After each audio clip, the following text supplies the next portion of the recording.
Welcome, everybody. This is the Rotary E-Club of Silicon Valley, and every week we bring you the stories of those who are making life better for others locally, globally, and digitally. Ours is part of Rotary International, over 36,000 clubs, a million Rotarians and Rotaractors, all dedicated to service above self. That belief that by bringing together people who want to experience the joy and meaning of service to others, you can make great things happen.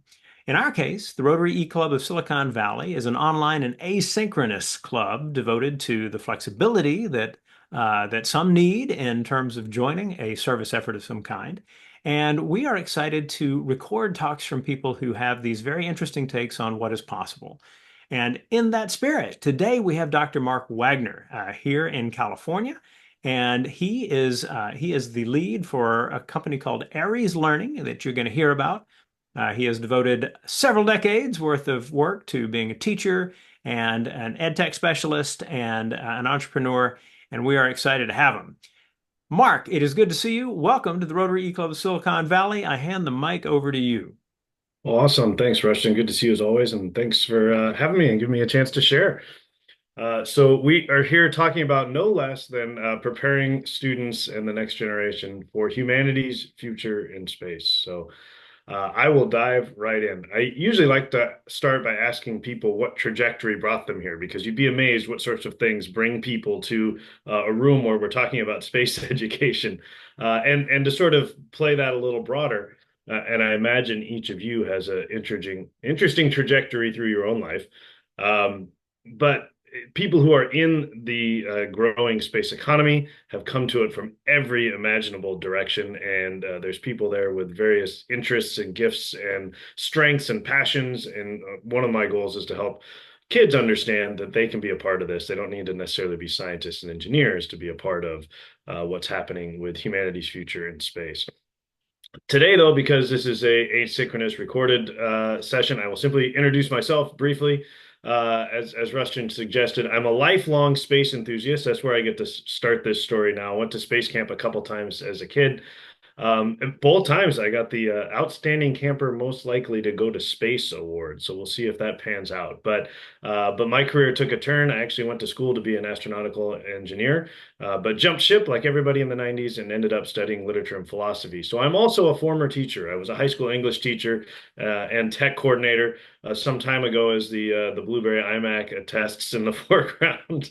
But that led to being a tech coordinator at the district and the county office, and eventually leaving my government job and starting my own business, which is how I met Rushton as an education technologist, doing a lot of work in the Google for Education days.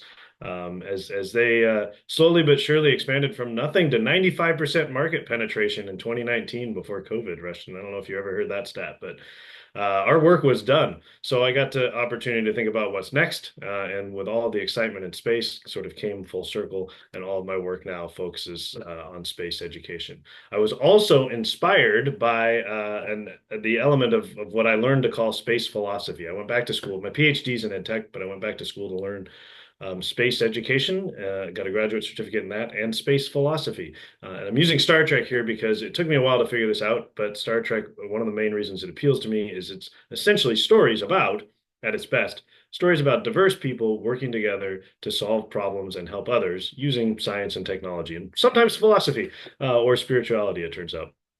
But definitely an inspiring vision of the future rather than, say, exporting our conflicts to the stars. Humanity comes together for something better. So I am now a space educator fully focused on preparing humanity and the next generation for our future in space.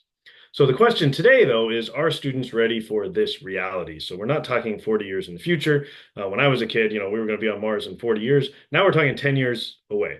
We're talking perhaps a couple of years away in a lot of cases. If you're not familiar with the rocket that you see on screen right now, this is SpaceX's Starship. It's meant to haul 100 tons of cargo or people to the moon or Mars or elsewhere in the solar system. Blue Origin is building almost exactly the same stats for a similar reusable rocket, 100 tons of cargo. So we're talking jumbo jet size here, if not bigger. And this, in addition to having the ability to go to the moon and Mars, can be anywhere in the world in 45 minutes. And they think they can do it competitive with first class airline tickets. So how many industries is that going to change? And if we think of just a couple of other space technologies today, there are already constellations of satellites in orbit taking pictures of the Earth all day, every day. You can take any picture, any place on the Earth you can see in high resolution photos 3 times a day right now. We're right around the corner from 4K video. There's infrared, there's radar, and this is changing again industries from agriculture to crime fighting and everything in between.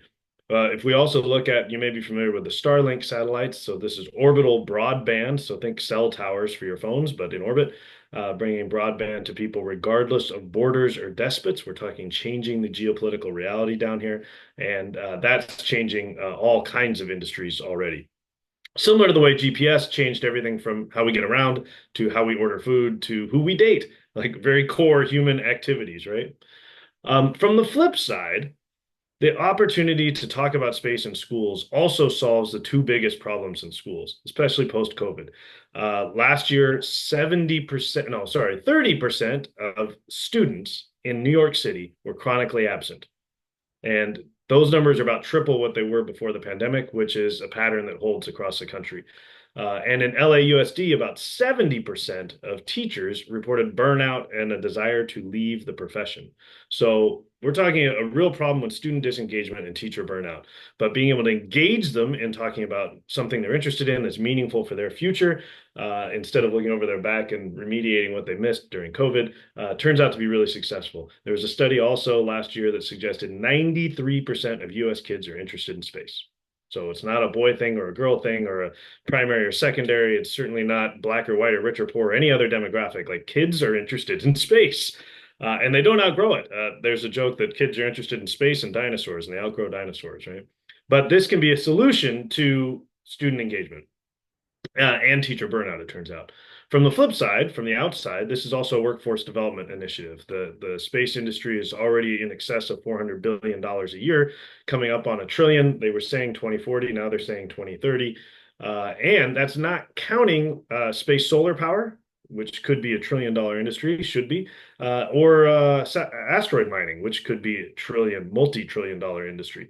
So again, this is huge forces at work in our economy right now. We need to prepare kids for that industry, and it's not just scientists, engineers, and astronauts. It's also, if you go to SpaceX, for instance, there's graphic designers, there's computer programmers. I've interviewed a spacecraft interior designer. I've interviewed a zero-G fashion designer. Like these are all real jobs today.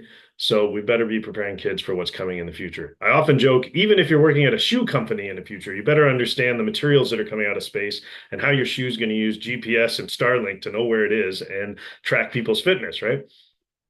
So I'm thinking a little bit bigger and a little bit further down the road when I talk about humanity's future in space. I'm talking about the fact that in just a couple of years here, we're going to have returned people to the moon and have a permanent presence. We're going to have land humans on Mars. We're going to have multiple commercial space stations, replacing the ISS. This is all in the next 10 years or potentially less. So think today's second graders are graduating into that world. So we need to prepare people to be the not just again scientists, engineers, and astronauts, but the leaders that we will need in that world. And so it's a matter of talking about ethics and governance and sustainability as we expand the terrestrial biosphere into the solar system and beyond. So the question then is, how might we prepare students today? And I've been lucky enough to be involved with a handful of initiatives that made an effort to answer that. And I think it's STEAM skills like robotics and programming and so forth, but it's also those skill sets and mindsets that will help kids be successful in a fast-moving, unpredictable future. So I wrote a book about it. You can pick it up on Amazon, but it's a series of studies and papers written in the graduate classes when I was getting my space education and space philosophy certificates. But I had all my ducks in a row and kind of lined them up into this book, which led then happily to a curriculum for high school students. So at spaceeducation.org, you can find the curriculum that I built when I was working with Space Prize. And it's not just an introduction to space science and a history of space exploration, which you can kind of find everywhere. It's why are these things important to people on Earth? What kind of skill sets and mindsets do kids need to be successful in them? What's happening in the new space economy? And then it gets into the sort of sustainability, governance, and ethics issues I was talking about. Not to mention the future implications of avoiding existential threats and perhaps achieving our higher aspirations. I also built a course for this for educators and enthusiasts. So if you're interested in that, that starts up again in September, so just over a month away. So arieslearning.com/course will take you there, and it's 12 modules, a weekly Zoom meeting, kind of like this, where we go through all of that content. There's a lot of fun activities that people can turn around and use with their students or the kids in their communities. I also run, and this may be interesting to some of the members, a astrogeology experience or Earth and space experience for educators. We take teachers out into the desert in New Mexico. We spend a day here. This is Spaceport America, where Virgin Galactic launches from. We see all the Virgin Galactic facilities. And we spend the next 2 days in the desert visiting landforms that are analogous to places you can go on the moon or Mars or elsewhere in the solar system. So we visit lava flows and sand dunes and impact craters. And it's a really fun, cool way to learn. We get a bunch of geeky educators in a van and head out into the desert to tour the solar system without leaving New Mexico. Might be the sort of thing that might interest some of your members, Rushton. I also work with the Aldrin Family Foundation. Their signature program is a giant map of the moon and also a giant map of Mars. You see the giant map of the moon behind me. The color coding is all geological data, but it corresponds very, very closely. This 3.5 billion-year-old lava flow here corresponds to the dark areas you see if you look up at the moon. So you can learn about the moon as a place with natural history and also human history. There are markers all over this for every mission and lander that ever landed on the moon. So there's tons of standards aligned activities around this at various grade levels and subject areas. They're great for community centers, science centers, children's museums. Real opportunity to get kids walking around on a truly giant 33-foot map, doing robotics projects and you name it, learning about the science of other worlds. I also work with a company called Slooh, which provides a network of remote telescopes for student use. So instead of getting your telescope out in the backyard and having to convince people to come back to school after dark and worrying about local weather and local light pollution, and never mind somebody who knows how to use a telescope, you're controlling world-class, half-meter telescopes at 9,000 feet in the Canary Islands and Chile and Australia. And there's really great activities built around that for kids. Also fantastic for enthusiasts. So if you're interested in that, let me know or just visit slooh.com. By the way, the links to all of this are in the deck, which I'll share with Rushton so that you guys can get back to anything that I'm talking about. Got a great partnership with Kerbal Space Program, 10-year-old program, free for schools and education use. Kids learn to build rockets and fly them. So they're learning literal rocket science and orbital mechanics. And hey, if they make it to the moon, you roll out the giant moon map and do the activities there, right? I work with also a program through Aldrin Foundation, partnership with Twigs Space Lab, where students are actually creating their own CubeSats. So they're learning basic electronics from soldering all the way up to putting a payload on a high altitude balloon and then preparing a CubeSat for flight on a rocket. So some really sophisticated stuff there.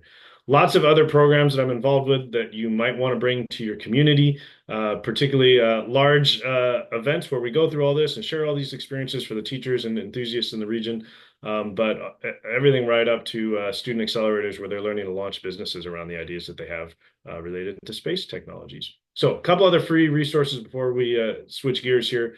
While I was working with Space Prize, when I made the curriculum, I also interviewed a bunch of people across the space industry, many of them women, because we were focused on empowering young women.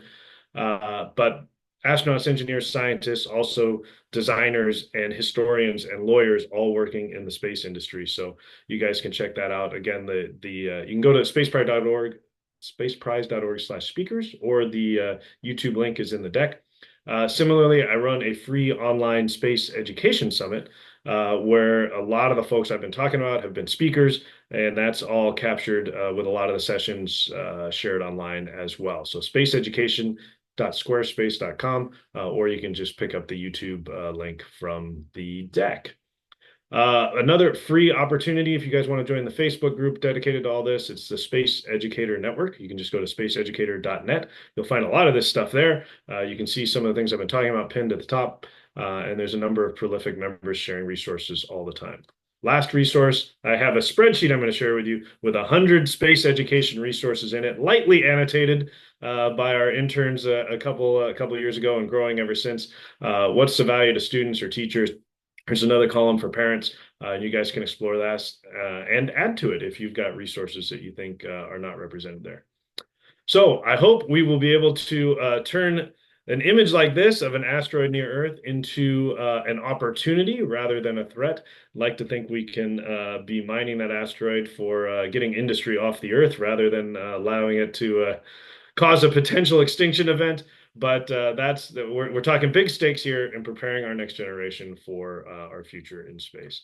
I will switch gears there, actually, Russian. I suppose it's more of a Q&A than a reflection activity, but fire away. Fantastic, Mark. Good to do some Hansei for sure. And what I'll do is I'll have you, I'll stop sharing. I'll introduce the people we've got on the recording, and then we'll dive into the many cues that we've already got and get some A's from you.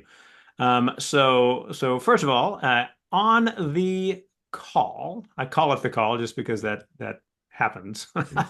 But our immediate past president in Vancouver, Canada, Nick Lagarde, our legal mind for the club, Judge Rory Olson in Houston, Texas. My name is Rushton Hurley. I'm in San Jose, California. And let's start with Nick, who has a question ready to go about a little of the things that we've heard about. Jump in, Nick. Yeah, well, I mean, so many questions, but I love, first of all, thank you for pushing this topic because it's something that I have enjoyed sharing with my kids, who Oh, are awesome. all under teenagers, and thinking about how they can be involved. My question is kind of around the parallels of like education, because you're there's a lot of conversation right now about AI and the specifically the philosophy side of things and like how to do things ethically.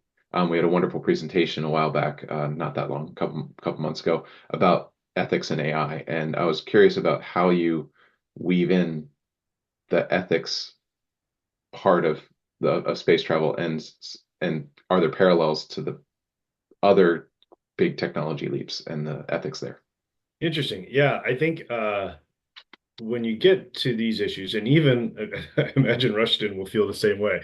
When you think about issues related to education technology, the all of the hype and concern about AI is very familiar.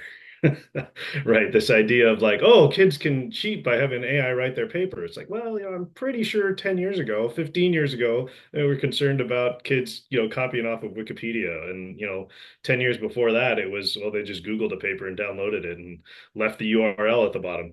But, the tools might be getting a little more sophisticated, but I think it's still, if AI breaks your assignment, you probably need a new assignment, and you need to teach people how to use AI as a tool and a resource rather than giving kids something that an AI could just do for them. That being said, I think the other part of your question is how do you integrate the ethical elements into space education? A guy named Josh Don, who ran the Ad Astra school at SpaceX in Hawthorne for several years, he was a teacher that Elon tapped to start a school in SpaceX for his kids and for the employees' kids. And everything was scenario based. So it's similar to project based learning or maybe challenge based learning. Everything was scenario based, and the kids had to solve these problems.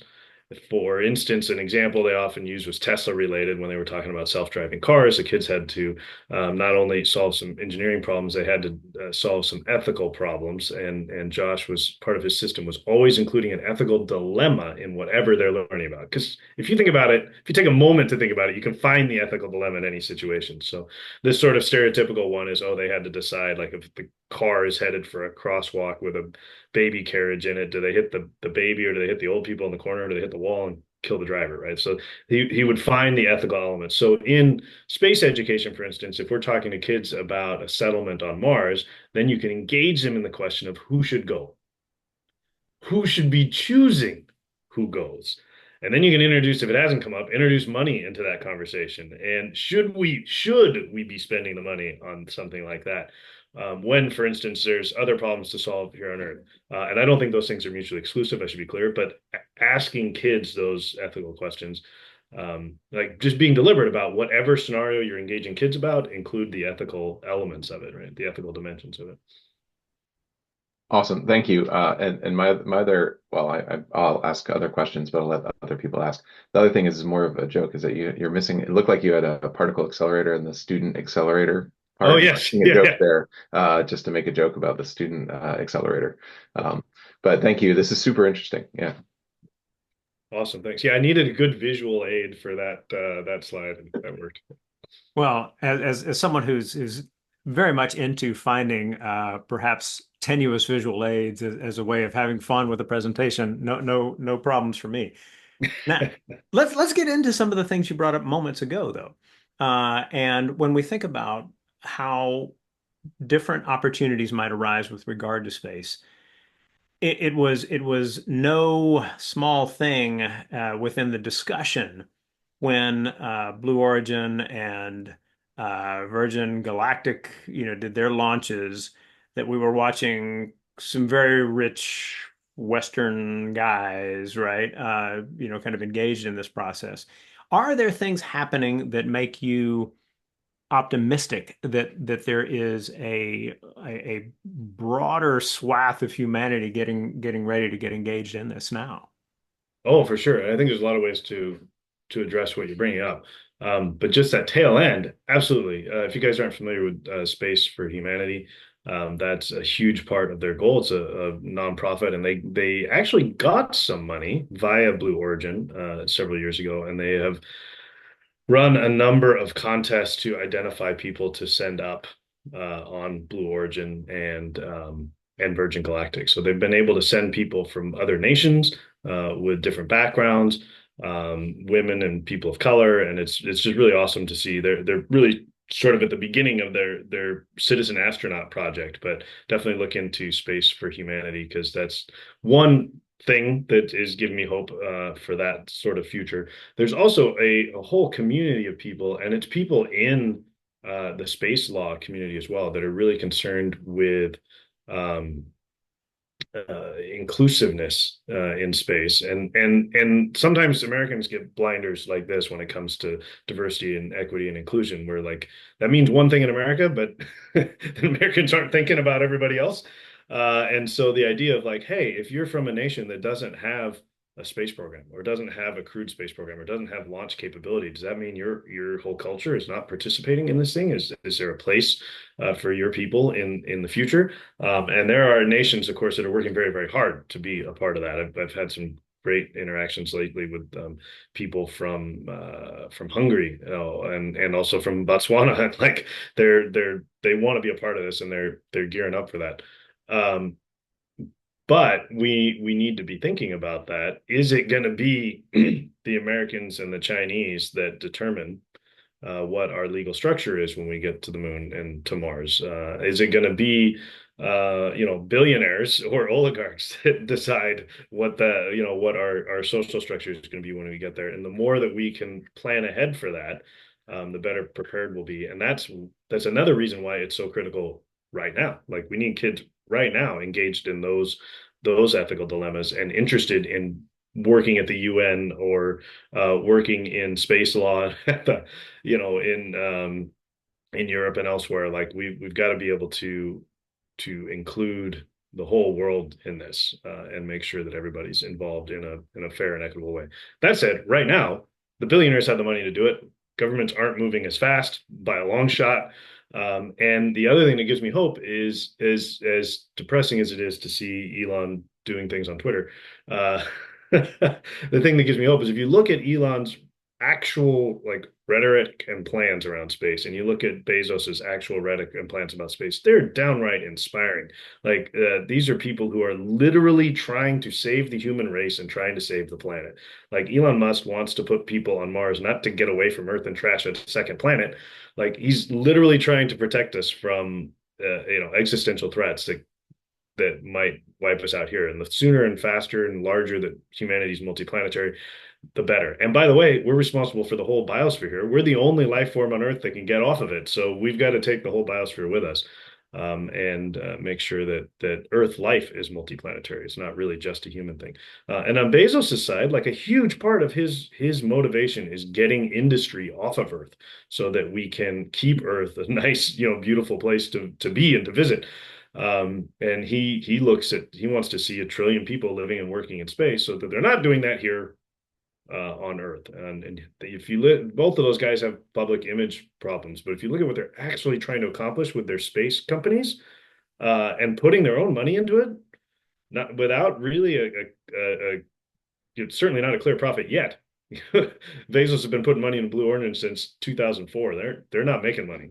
Um, it is inspiring to see what, some people who through the vagaries of capitalism wound up with a lot of resources trying to put it to work for the betterment of humanity and the future of humankind. Well, there's a whole set of things that could occupy a week's discussion by itself. Yeah, And yeah, never mind what they pay their warehouse workers, but well, right. But let's talk about the idea of companies that can set something in motion so that sustainably there is the prospect that the learnings that come from this can be a part of how the planning becomes reality. Mhm. For you, one of the things that is clear from your presentation is that there are a whole set of partners, just a whole set of partners who uh, take an interest in the kinds of things you take an interest of. Tell us a little bit about your business and its business model for how you think about pushing these ideas forward. Because I think it's easy to look at this and say, hey, we're talking about engaging students, we're talking about promising technologies that are not as far off as people may think. But certainly, it's not, as you say, the stuff that is generating profits at the moment.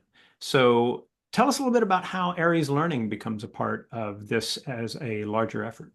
Yeah, I kind of want to address the first thing you said initially, which is like this is the tip of the iceberg. These are just the programs I happen to be working with. I actually making some lemonade out of lemons back in last fall. I had put together an event with a really great space education speaking lineup, but we didn't really get the kind of traction we wanted with the local educators. So we just sort of instead of a speaking event, it became a think tank because we still had all those people together, and we launched what we're calling the Space Education Alliance, and there are other orgs like it too. But we, at this point, we've got about 50 organizations involved, all participating in some way or another in space education initiatives. So it is really exciting with all the headlines you're seeing and the milestones ahead with the Artemis program and that sort of thing. It's really exciting to see how many people are working on getting this into schools and getting this to kids and getting people engaged in our future. Um, that said, yeah, a lot of those programs are like, hey, Mark, how do we get money for our program? I'm like, I wish I knew. A lot of it is benefactor driven. The trip we take to the desert in New Mexico, despite being reasonably priced for teachers, is most of the teachers that go have a benefactor that's paying for it, which means a lot of them are from a private school that has a benefactor, or they've got some other kind of local grant for science education, that kind of thing. So it's a little bit of a struggle right now to connect the dots for people. Now, I think a lot of what we're doing, Earth and space science standards often just get skipped because the teacher is not comfortable teaching it. Like even if they're excited about it, they're like, I'm not a science teacher. I don't know this stuff. I'm not an astronomer, right? So the standards are there, and we've got ways of helping to meet them. And if you're talking about like if I was teaching high school English again, I'd be engaging kids through their interest in space because we can hit all of the nonfiction reading and writing standards and listening and speaking standards. Like all of that is not content focused. It can be something the kid is passionate about. And space could be one of the things, and I think a lot of kids might engage with that. So I think it's about showing school leaders and others who are responsible for schools or want to give to schools that this solves problems like chronic student disengagement and chronic absences. Like we can bring kids back to school if they're interested in something meaningful about their future. It can solve the teacher burnout problem if teachers are excited about what they're teaching and engaging kids with, right? It can help build career readiness. a huge concern, and CTE is something that everybody's looking at right now. Like, how do we start younger, getting kids involved in careers that they might have, interested in them, and learning about them so they can make informed decisions. Like, those are all school problems right now that we can solve. Never mind building STEM skills and meeting academic standards. Like, those are all school-based problems that we can solve. So the more, I mean, my approach right now is really sort of sharing those narratives and helping people, advocates at the local level, understand kind of how to talk to school leaders and potential benefactors, so that those funds can be kind of redirected in this way that solves multiple problems. Like, it's solving those school problems of disengagement and burnout and so forth, and career preparedness, and STEM skill development, while it happens to be solving this bigger vision that I talked to you guys about in terms of preparing for humanity's future in space. I don't know if that really answered your question, but it's a struggle right now. Well, I mean, anything that is part of what represents a future opportunity is an entrepreneurial bet at some level, right? Oh, And it is. And if I were to look in my crystal ball, I think space education today looks very like education technology when I met you, Rushton, like 15 years ago. I see a lot of parallels, and I hear stuff coming out of SpaceX that uh, sounds just like Google in 2006. nice. Yeah, We're almost 20 into that, by the you're, way. that's a good point. Sorry. All good, all good.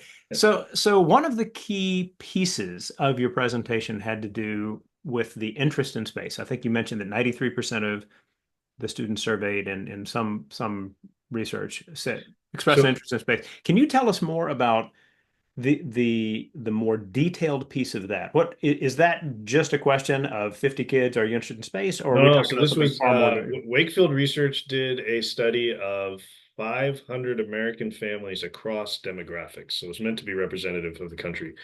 So I mean, that's a fairly substantial study, 500 families across demographics, and 93% of kids indicated interest in space. Like, that's a huge number, even if they're off by quite a bit. That's a huge number, and I with my graduate students, they've done research would say their colleagues or their students that tend to back this up. I tend to get numbers back in the 80s, like 85% or so of their students are interested in space, which again, that's a huge number. This is not the ordinary bell curve. That's like, there's nothing that's 85% of kids are into, you know what I'm saying? So there's so many facets to space, and I think it captures people's imagination, and when done right, kids of all different sort of interests and skill sets can see themselves being a part of it. And I think that plays into it a little bit. Let's finish off the recording time with a focus on service. So Rotarians and good folks like us, Kiwanians and Lions folks, Mr. Optimus, and all those good people, are always into what is the service angle on this stuff. So Mhm. at what point can you look at an opportunity and say, hey, this can engage people with their excitement for serving others? What Mhm. kind of things have you run across in developing areas and the projects that you do that might speak to that interest? Well, people in this community, the sort of the community is thinking about space in this way and looking to the future and wanting to prepare. Oftentimes are volunteers.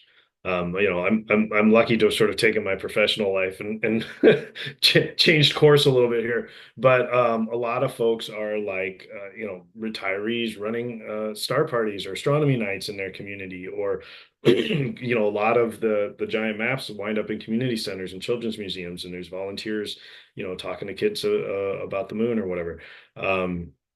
I have a friend in the overview roundtable, which maybe I'll get to talk about in the sort of closing moments here. But Elizabeth Wallace, she's a retiree, and she will strike up a conversation about space in line for coffee or anywhere. And she has such an interesting perspective on what people think about space, because she's not just preaching to the choir. Like, she's going and engaging people where they are, finding out what they're interested in, whether it's the environment or inflation or whatever, and helping them see, how that might connect to humanity's future in space, right? Um, I think there's a lot of ways to get involved. Certainly, you can donate to programs like Space for Humanity or some of the programs I've talked about, the Aldrin Foundation. Slooh is great to take to your local schools. In fact, there's a nonprofit called Earthlight Foundation. They run a program called Dream Scopes, and they're building it out in Texas right now. But the idea is to go global, and essentially they're donating either a physical telescope, or they're trending more now toward donating digital telescopes is through Slooh's network. So giving kids in Texas and elsewhere access to Slooh, so that they can operate telescopes around the world and learn astronomy and experience the wonder and awe of the cosmos in the classroom, like between the bells during the school day. So that Earthlight Foundation Dreamscopes project would be a worthy donation for sure. And if you are sort of working locally to your kids, just getting yourself set up or getting your local school set up would be great too. I'm trying to think off the top of my head. So many ways to get involved for sure. Including check out the humanspaceprogram.org, humanspaceprogram.org, which I'll mention in my closing thoughts too, Christian. Well, let's move in that direction. For all of you who have joined us for the recording, thank you very much. We love that you find our videos either on our SiliconValleyRotary.com page, also findable via Rotary.cool. You can also take a look at the Silicon Valley Rotary, the Rotary Club of Silicon Valley YouTube channel, where we have hundreds of recordings of people who are doing interesting things to better their communities. You might well be finding us via our podcast series. We have several, and they too tap on this wonderful set of talks that we have had shared with us from all corners of the globe. One of the beautiful things about an online and asynchronous club is that our speakers can be anywhere at any time, and that works just fine for us. Something that we love to be part of. As we always like to do, we hand it back to our speaker at the end of these recordings. And so, Mark, what do you have that you want people to have clearly in mind as they finish the podcast or the video? I want to introduce a concept, and I'm going to grab a prop. In 1987, a guy named Frank White was interviewing astronauts for his book, and he realized that many of the people, and this continues to be true, and he's interviewed more and more astronauts in the intervening decades, many people who go to space and look back on Earth. That's their most profound experience typically, is looking back on Earth. Um, they don't see borders and they don't see tribes, and they have a sense that we're all in it together in this sort of tenuous and fragile ball of life, hurtling through an otherwise forbidding void, right? And he came up with this idea of the overview effect. When astronauts look back on the Earth, they experience something of an overview effect, which is a change in consciousness where they see humanity all in this together. They tend to return to the planet more interested in the environment and in diplomacy and in the sort of things we were talking about today. So I just wanted to introduce you guys to the Overview Effect book. The fourth edition has got about 600 pages. About 200 pages of it is the book. The rest are the primary materials, the interviews with the astronauts, so you can hear their stories in their words. So very, very cool. Frank White has a number of other books that are worth your attention that came after this, and he runs what I call what he calls the Overview Roundtable. He's also something of a Kennedy scholar, an Arthurian scholar, and so he really sees that as everybody who participates in the roundtable has their own quests and supports each other in those quests. I suppose it probably shares quite a bit with the Rotary Club, but if you find yourself interested in the Overview Effect, Frank's nonprofit is the Human Space Program. He looks at it as a 1,000-year project to prepare humanity for their future in space. Not unlike, say, a cathedral or the pyramids in historical terms. And if you're interested in the Overview Roundtable, we meet every Wednesday at noon. It's Eastern time. It's a live Zoom with a very diverse group of people from around the world, nationally, different industries, different backgrounds, you name it. And if you were interested, you'd be welcome to come check it out. But just reach out to me anytime or reach out over the humanspaceprogram.org. Fantastic, Mark. Thank you so much. And everyone, thank you for joining us. We will see you next week.